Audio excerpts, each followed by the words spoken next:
नमस्कार, स्पॉटलाइट देख रहे हैं आप। मैं हूं आपके साथ अभिषेक। उत्तर प्रदेश के मुख्यमंत्री योगी आदित्यनाथ एक तरफ माफिया पर कहर बनकर टूटे हैं तो दूसरी तरफ पीएफआई जैसे संगठनों पर भी कार्रवाई चल रही है। पीएफआई यानी पॉपुलर फ्रंट ऑफ इंडिया सबसे पहले दक्षिणी राज्यों में एक्टिव हुआ और उसके बाद बाकी राज्यों में इसने अपने पैर पसारने शुरू किए थे। उत्तर प्रदेश में पीएफआई का नेटवर्क बहुत बड़ा। कहा जाता है कि अतीक अहमद यूपी के नौजवानों को आतंकी ट्रेनिंग के लिए विदेश भेजा करता था, जिसके एवज में उसे पाकिस्तान से हथियार मिलते थे। इस प्रक्रिया में पीएफआई की भी संदिग्ध भूमिका नजर आई थी।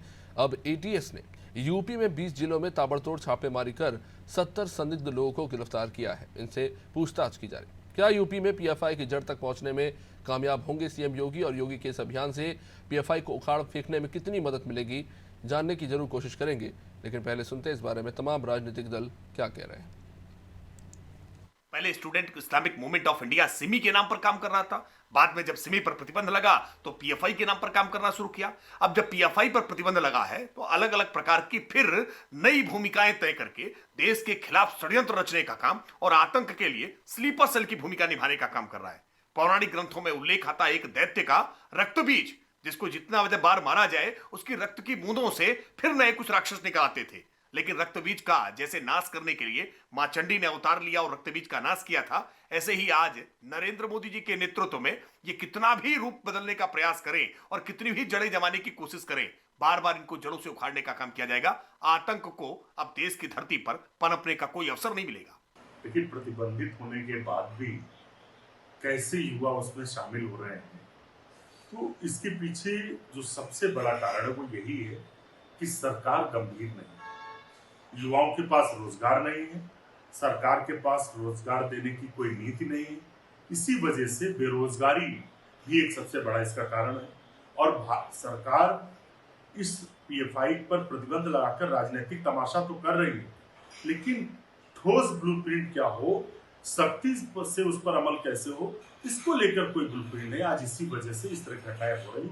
समाजवादी पार्टी का स्पष्ट मत है कि देश विरोधी गतिविधियों में शामिल सभी संगठनों पे प्रतिबंध लगना चाहिए जो धर्म के नाम पे, मजहब के नाम पे देश को तोड़ना चाहते हैं। पीएफआई एक प्रतिबंधित संगठन है जिसके सदस्यों की लगातार गिरफ्तारी हो रही है। सुरक्षा एजेंसियां अपना काम कर रही है, लेकिन भारतीय जनता पार्टी का राष्ट्रवाद वो सिलेक्टिव कैसे हो सकता है? जब दूसरे दल एक ऐसे संगठन पे प्रतिबंध की मांग करते हैं जो संदिग्ध है, तो भारतीय जनता पार्टी उस संगठन के आगे ढाल की तरह आके खड़े हो जाती है। तो राष्ट्रवाद वो सेलेक्टिव नहीं हो सकता है। पीएफआई जैसे जितने भी संगठन हैं, समाजवादी पार्टी सब पे प्रतिबंध की मांग करती है। तो आपने सभी की प्रतिक्रिया सुन ली है। चलिए अब इस चर्चा को आगे बढ़ाते हैं। हमारे साथ आज चर्चा में जुड़ रहे हैं मलिक जावेद साहब कांग्रेस से, राघवेंद्र सिंह भाजपा से हमारे साथ जुड़ रहे हैं, कपिल श्रीवास्तव जी समाजवादी पार्टी से पक्ष रखेंगे, और वरिष्ठ पत्रकार दिनेश शर्मा हमारे साथ जुड़ रहे हैं। सबका बहुत बहुत स्वागत इस चर्चा में। सबसे पहले मैं भाजपा के पास आना चाहूँगा, क्योंकि आप ही की सरकार में पीएफआई पर बैन लगा था, और जब बैन लगा तो कई बड़े बड़े दावे ज़रूर किए गए थे, और इसमें सबसे बड़ा दावा यही था कि पीएफआई पर बैन लगाने से जो गतिविधियां हैं जो उस पर पूर्ण रूप से रोक लग जाएगी और स्थितियां बेहतर होंगी। लेकिन हम ये देख रहे हैं कि जाहिर तौर पर एक साल के अंदर कार्रवाइयाँ बहुत बड़ी संख्या में हुई है, लेकिन इन कार्रवाइयों के बाद जाँच पड़ताल में ये भी सामने आया है कि ये पहले जितना सक्रिय थे उससे अंदर ही अंदर अब पहले से कई और ज़्यादा सक्रिय है। आवाज आ रही है मेरी? जी जी बोलिए। हाँ, देखिए हमारी केंद्र की सरकार हो चाहे प्रदेश की सरकार हो, हम लोग उत्तर प्रदेश या देश में कोई भी आपराधिक कृत्य हो, संगठित अपराध हो, आतंकवादी गतिविधियां हो या पीएफआई जैसे संगठन हो, उसको लेकर के ईमानदारी से बहुत तेजी से काम करते हैं। हम लोग उनके साझेदार नहीं बनते हैं, चाहे केंद्र की सरकार हो। अब देखिए साझेदार से क्या मतलब है? आप किस पे आरोप लगा रहे हैं? सरकार बनी। आवाज आ रही है? जी जी बोलिए। असल में आपकी आवाज इधर आ नहीं रही है, ईपी नहीं लगाए हैं। चलिए मैं टीम से बोलता हूं। केंद्र में भारतीय जनता पार्टी की सरकार बनी है। केंद्र के बारे में अगर हम देख लें 2004 से लेकर तो 2014 तक कांग्रेस की सरकार थी, देश की क्या हालत थी। पार्कों में लिखा रहता था इस बेंच पे ना बैठिए, नीचे बम हो सकता है। बसों में लिखा रहता था कृपया देख कर बैठिए, टिफिन में बम हो सकता है। इस तरीके के याद है उत्तर प्रदेश की जनता को। उत्तर प्रदेश में भी इसी प्रकार की स्थिति थी। आतंकवादी संगठन से बिल्कुल नाक की तरफ फन फैलाए हुए थे। कोई भी ऐसा दिन नहीं जाता था देश या प्रदेश में आतंकवादी। जी अभी कौन सा दुम दबाकर भाग रहे हैं? बस छुपे बैठे हैं, मौके का इंतजार कर रहे हैं। हमारे पीएफआई को लेकर के अभी 3 दिन के अंदर लगभग 70 से ज्यादा गिरफ्तारियां हुई हैं। हम लोगों ने बड़े पैमाने पर उत्तर प्रदेश में छापेमारी करी है। पीएफआई एक प्रतिबंधित संगठन है, उसको उत्तर प्रदेश में किसी भी प्रकार से फंड नहीं फैलाने दिया जाएगा। अभी हम लोगों ने परवेज और रईस 2 पीएफआई के मेंबर थे, जिनके घर में बड़े पैमाने पर साहित्य इस प्रकार का राष्ट्र विरोधी मिला था, उनके घर में राष्ट्र विरोधी कृत्य सामान मिला था, हथियार मिले थे, 50-50 हजार रुपए के वो वांछित अपराधी थे। अभी हमारी सरकार ने उसको गिरफ्तार किया है। एटीएस जो है बहुत ईमानदारी से इस दिशा में काम कर रही है और हम लोग इस दिशा में पीएफआई के जो लोग हैं बड़े पैमाने पर गिरफ्तारियां हो रही, 70 से ज्यादा गिरफ्तारी हो गई। विषय ये नहीं है, विषय ये है अतीक और अशरफ जैसे लोग, जिनको माननीय बनाया लोगों ने, जिन पार्टी ने उनको ऐसा ओहदा दिया कि सामान्य व्यक्तियों से अलग हो गए, वो इतने ताकतवर का आज की तारीख में निकल के आ रहा है। इन सबके पाकिस्तान से संबंध थे, पाकिस्तानी आतंकवादी भेजा करते थे मुस्लिम नौजवानों को। राघवेंद्र जी अब इंटेरोगेट करेंगे किसको? ना राघवेंद्र अतीक बचा ना अशरफ बचा। अब आप 70 लोगों को पकड़ के लाए हैं, आप कह रहे हैं कि इनके संबंध अतीक और अशरफ से थे, लेकिन दोनों ही मर चुके हैं। उनसे जानकारी मिल भी गई तो दो जिनसे आप पूछते, जिनके थ्रू अगर टेरर फंडिंग हो रही थी, वो तो मर चुके हैं। नहीं, वो एक नाकामयाबी भी आपके हिस्से ही है। अभी है, कोई चीज छुप भी नहीं रहेगी। हमारी सरकार की साझेदार के रूप में मेरा कहने का तात्पर्य ये है, ये लोग अतीक और अशरफ लंबे समय से विदेशों से हथियार मंगाया करते थे। मैंने देखा था एक बार समाचार पत्र में फोटो छपी थी, मऊ में दंगा हुआ था, मुख्तार अंसारी AK-47 लेकर के जीप के बोनट पे बैठा हुआ था। भाई ये बताइए, ये प्रतिबंधित हथियार है, कैसे उनके पास तक पहुंचा? क्या उत्तर प्रदेश की जनता को दिखाई नहीं पड़ता था? इनके अतीक और अशरफ के हाथ में बड़े बड़े AK-47 प्रतिबंधित हथियार आ जाते थे। ये क्या उत्तर प्रदेश की सरकार को नहीं दिखाई पड़ता था? मेरा सीधा समाजवादी पार्टी कपीश जी से जवाब ले लेते हैं। कपीश जी, समाजवादी पार्टी का स्पष्ट स्टैंड रहा है पीएफआई को लेकर कि कोई भी इस तरह की गतिविधि होती है उसका समर्थन नहीं करेंगे। जो कार्रवाई अब तक हुई है, जो मौजूदा स्थिति है पीएफआई को लेकर खासतौर से, उस पर समाजवादी पार्टी का क्या कहना है? समाजवादी पार्टी ने बहुत ही स्पष्ट अपनी बात रखी। हम इस देश के विरुद्ध, इस देश के संविधान के विरुद्ध, इस देश के संविधान के ग्रिड नॉर्म से बनने वाली तमाम जो संविधियां हैं उनके विरुद्ध हम हो ही नहीं सकते। और अगर हम होते हैं तो इसके मतलब इस मुल्क की हिफाजत के लिए कोई भी व्यक्ति फिर न बैठा है। पर क्या आप इस बात से इनकार करेंगे कि प्रत्यक्ष या अप्रत्यक्ष रूप से आपने उन लोगों को अपनी पार्टी में मौका दिया जो पीएफआई से जुड़े हुए थे?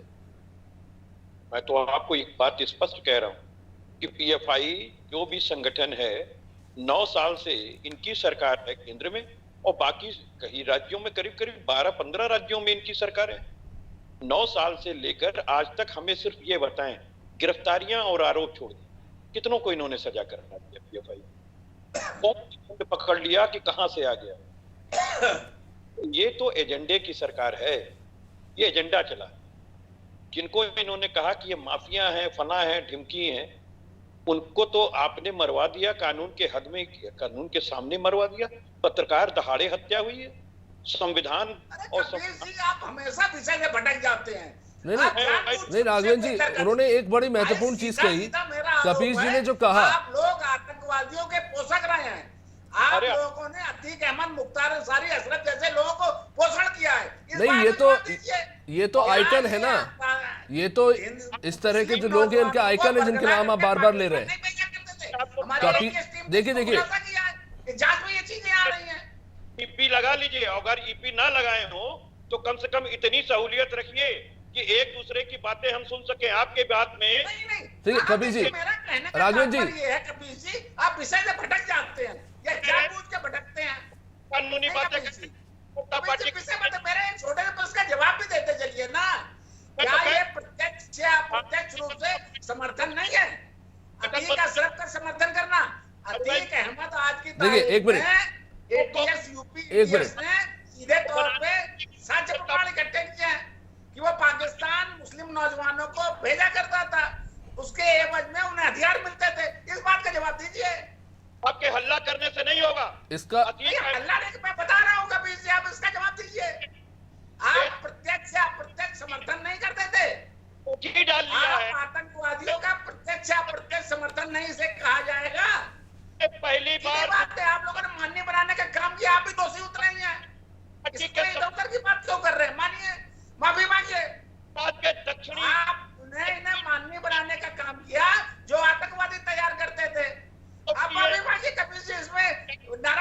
कौन सी बात है?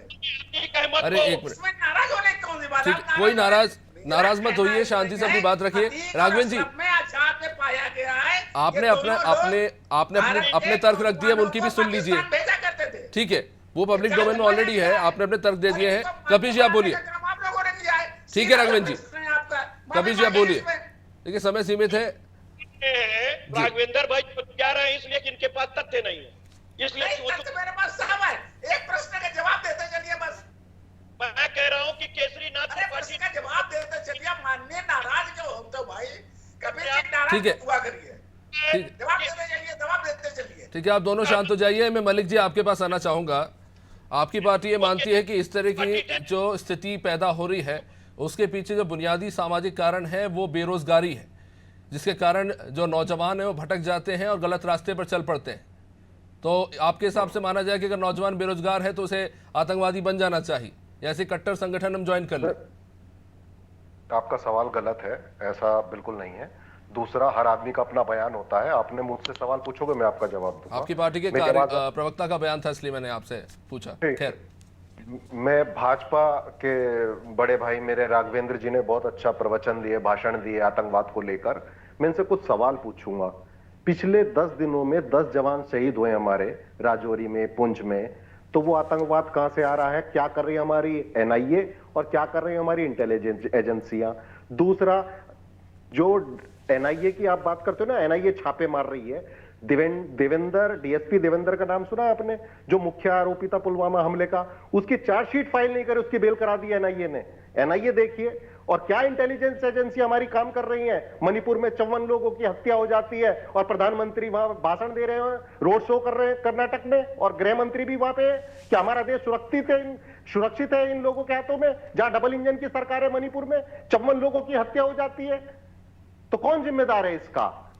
सवाल यह है कि आतंकवाद, पीएफआई, आरएसएस, क्या क्या बोलते रहते हो? ये बताओ, 54 लोग क्यों मौत के घाट उतार दिए गए मणिपुर में? डबल इंजन की सरकार थी, 10 जवान शहीद हुए हमारे पिछले 10 दिनों में। एनआईए का फेलियर नहीं है तो किसका? इंटेलिजेंस का फेलियर नहीं है तो किसका है? और ये भाषण दे रहे कि हमने आतंकवाद खत्म कर दिया, केंद्र की सरकार बहुत अच्छी है। पठानकोट हमला होता है, आप पाकिस्तान की आईएसआई को बुला के जांच कराते हो। आपका ये स्टैंड है आतंकवाद पे, और दूसरों पे आरोप लगाते हो क्या आप सपोर्ट करते हैं आतंकवादियों को? भैया, प्रज्ञा ठाकुर जो है संसद में बैठी है, 9 साल की जेल काट के आई है, आपने उसको लोकसभा में एमपी बना दिया। नहीं, लेकिन मलिक जी आप बीजेपी पे पूरा आरोप लगा रहे हैं। हम ये मान सकते हैं कि चलिए उन्होंने प्रतिबंध जरूर लगाया, लेकिन आधा अधूरा काम हुआ। लेकिन पीएफआई पनपी तो आपकी केंद्र में जब सरकार थी उस समय में था ना, तो जवाबदारी आपकी बनती है। हमारे राज्य में तो आरएसएस भी पनपी, जिसको तीन बार बैन किया था हमने। बताइए, तो ये लॉजिक नहीं होता है ना। देश का विकास ऊपर जाता है, वापस नहीं आता है। आपको सत्ता में इसलिए चुना गया था कि जो आपने वादे किए थे, आतंकवाद कम होगा, महंगाई कम होगी, बेरोजगारी कम होगी, हुई? 10 जवान शहीद हुए 10 दिनों में, और ये भाषण दे रहे आतंकवाद पे।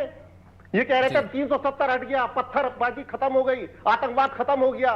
तो ये ग्रेनेड कहां से फेंके जा रहे हैं हमारे जवानों पे? बताइए। राघवेंद्र जी आप कुछ कहना चाहते हैं? झूठ बोल के प्रधानमंत्री और गृह मंत्री और सब झूठ बोलते हैं। हमारे रक्षा मंत्री ट्वीट करते हैं कि हमारे जो सैनिक थे उनकी कार में आग लग गई, इसलिए उनकी मौत हो गई। वहां आतंकवादी ग्रेनेड फेंक रहे, इस वजह से आग लगी गाड़ी में।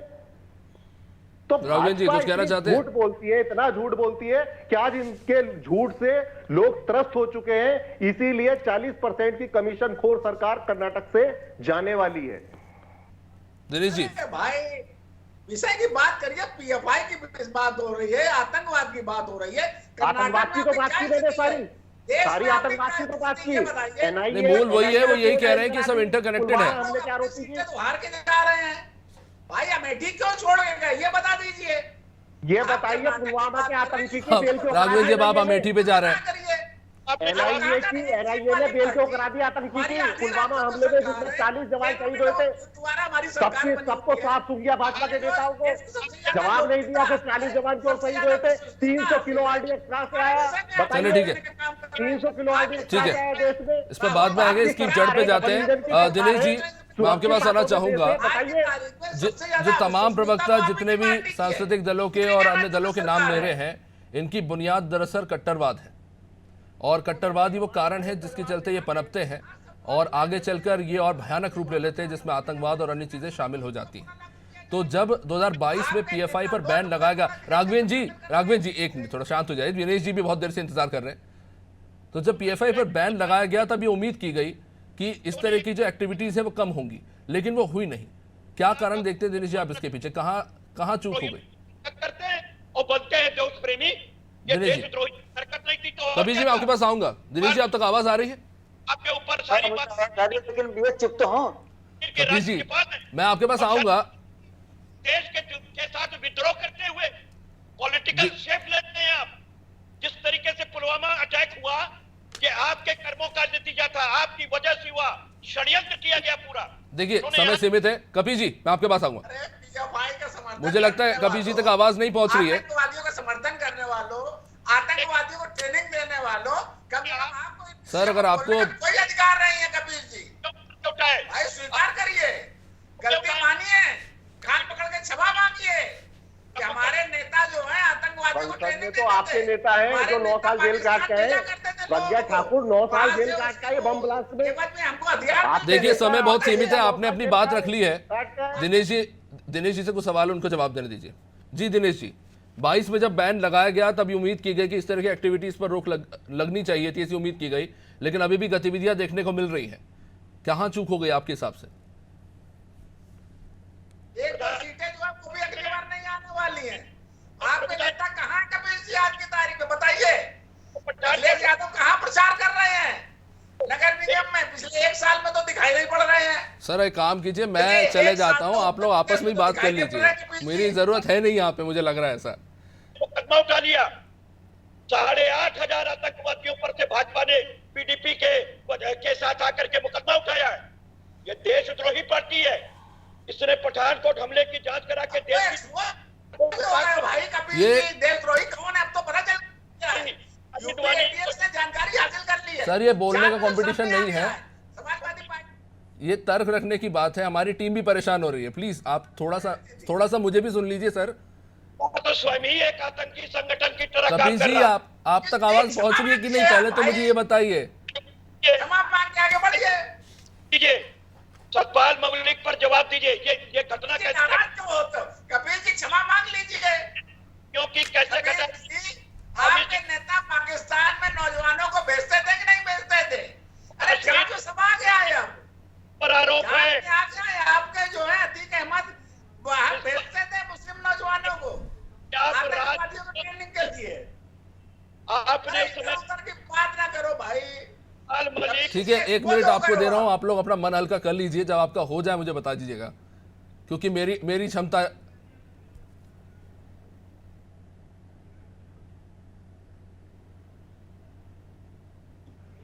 नहीं 30 सेकंड का मौन धारण करेंगे, क्योंकि मुझे लगता है बहुत जरूरी हो गया है।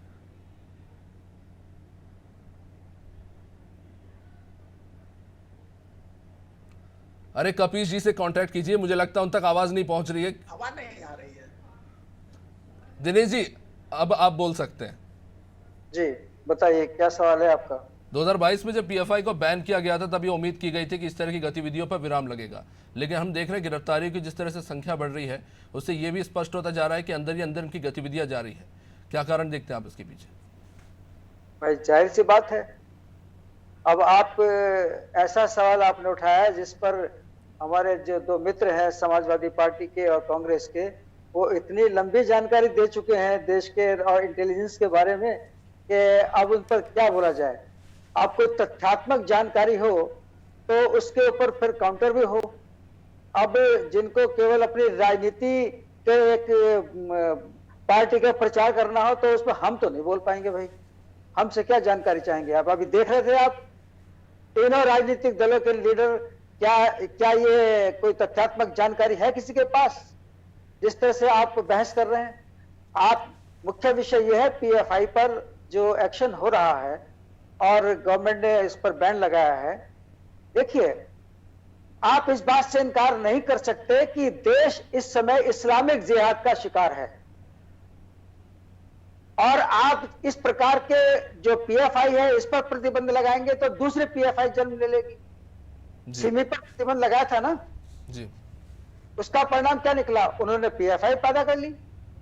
अब आप पीएफआई पे प्रतिबंध तो लगा दिया, लेकिन पीएफआई की गतिविधियां तो रुकी नहीं। पीएफआई में बेसिकली जैसे और भी इस प्रकार क्रांतिकारी संगठन है, उसमें एक बुद्धिजीवी शामिल है, एक पढ़ा लिखा शामिल है, और ये बाकायदा ब्रेक। अब ये समाजवादी पार्टी के प्रवक्ता बोल रहा है। अब देखिए एक तथ्यात्मक जानकारी जो मैं आपको दे रहा हूं, इसी समाजवादी पार्टी सरकार में आपके पास एबीसीडी की जानकारी दीजिएगा। देश के अंदर उर्दू तक भर्ती किए गए थे। पूरी बात सुन लीजिए, उसके बाद बोलिएगा, वरना मैं बता एक मिनट शांत रहिए। दिनेश जी आप बोलिए। सजा कराइए, मुझे ये बताइए। ज्यादा बोल रहे हैं तो फिर आपके पास सुनाइए, फिर अब चुप जाता हूं। अभी हो जाएंगे, अब नहीं होगा। प्लीज बीच में मत इंटरप्ट कीजिए। उत्तर प्रदेश की यादव सरकार में बड़े पैमाने पर भर्ती किए गए थे, जिसमें 90% से अधिक लोग जो थे वो माइनॉरिटी के लोग ये कहकर भर्ती किए गए थे कि ये उर्दू जानते हैं और ये जो दरखास्तें आती हैं सरकार में उर्दू में भी आएंगी और उस पर कार्रवाई होगी। लेकिन इनमें से माफ कीजिएगा, जो तथ्यात्मक जानकारी है वो ये है, अपवाद को छोड़कर अधिकांश उर्दू अनुवादक इस्लामिक जिहाद में शामिल हैं। एसएसपी कार्यालय दिनेश जी, कोई भी राजनीतिक दल वो अपने ही राज्य में इस तरह की गतिविधियों को क्यों संचालित होने देगा? वो तो उसके लिए एक बड़ी समस्या खड़ी हो जाएगी। एक भी सजा हो गया, 9 साल से बैठ क्या खेल रहे थे? क्या सरकार ने शुरू किया? क्या खेल रही थी या आप खेल रहे थे? तो ये सामने निकल कर आपके एक पत्रकार और सरकार छोड़ रही थी, एक पत्रकार को इतनी जानकारी। 9 साल से 16 राज्यों में इनकी सरकार, केंद्र में इनकी सरकार कंचा खेल रही थी। क्या पीएफआई के साथ कंचा खेल रही थी? आज जाकर के इन्होंने बैन किया है। कितनी आतंकवादी घटनाओं में इन्होंने सजा कराई, ये बताइए, ये बताइए। कपीश जी, अगर आप किसी को बोलने दें तो उन मुद्दों पर बात हो सके। कपीश जी आप नॉन स्टॉप बोल रहे हैं, आप थोड़ा पानी पी लीजिए। मुझे आपको देख के तकलीफ हो रही है। अब कपीश जी आतंकवादी छोड़े गए, आप क्या बात कर रहे हैं भाई कपीश जी? देखिए कपीश जी, आतंकवाद आप कह रहे आतंकवादी छोड़ दिए, इन्होंने अटैक करा दिया। सतपाल मलिक का बयान है। सतपाल मलिक जो है, सतपाल मलिक की कहानी यह है कि सतपाल मलिक चौधरी चरण सिंह के यहाँ पड़े रहते थे, और जब चौधरी अजीत सिंह ने होश संभाला तो अजीत इनको लात मार करा दिया। उसके बाद भटकते कभी कांग्रेस, कभी वीपी सिंह के साथ, कभी किसी के साथ। भारतीय जनता पार्टी ने भी कुछ गलतियां नहीं की है, भारतीय जनता कुछ कम गलतियां नहीं की है। इस प्रकार चलिए इस चर्चा को ये भी विराम देना होगा, समय समाप्त हो रहा है। मैं वैसे चर्चा की उम्मीद कर रहा था, पर आज ये बस एक अखाड़ा बन के रह गया, इसमें किसी भी मुद्दे पर ढंग से चर्चा नहीं। मैं उम्मीद करूंगा कि अगली बार सब एक दूसरे को ध्यान से सुनेंगे, कम से कम कोशिश तो करेंगे। बहुत बहुत धन्यवाद आप सभी का इस चर्चा में जुड़ने के लिए। तो पीएफआई को लेकर लगातार कार्रवाई जारी है, लेकिन इन कार्रवाइयों के साथ साथ जो तथ्य निकलकर सामने आ रहे हैं वो भी काफ़ी चिंताजनक है, क्योंकि राज्य सरकार की ये कोशिश होती है कि राज्य में शांति व्यवस्था बनी रहे और इस तरह के जो धार्मिक कट्टरवाद है और आतंकवाद है उस पर पूर्ण रूप से रोक लग सके। लेकिन अभी भी ऐसे कई युवा हैं जो भटक रहे हैं और इन संगठनों के हत्थे चढ़ रहे हैं, जिसके चलते इनका जीवन बर्बाद हो रहा है। लगातार गिरफ्तारियां जरूर हो रही हैं, लेकिन इसके कई गंभीर सवाल भी खड़े किए हैं। फिलहाल इस कार्यक्रम में इतना ही। देखते रहिए अनादि टीवी। नमस्कार।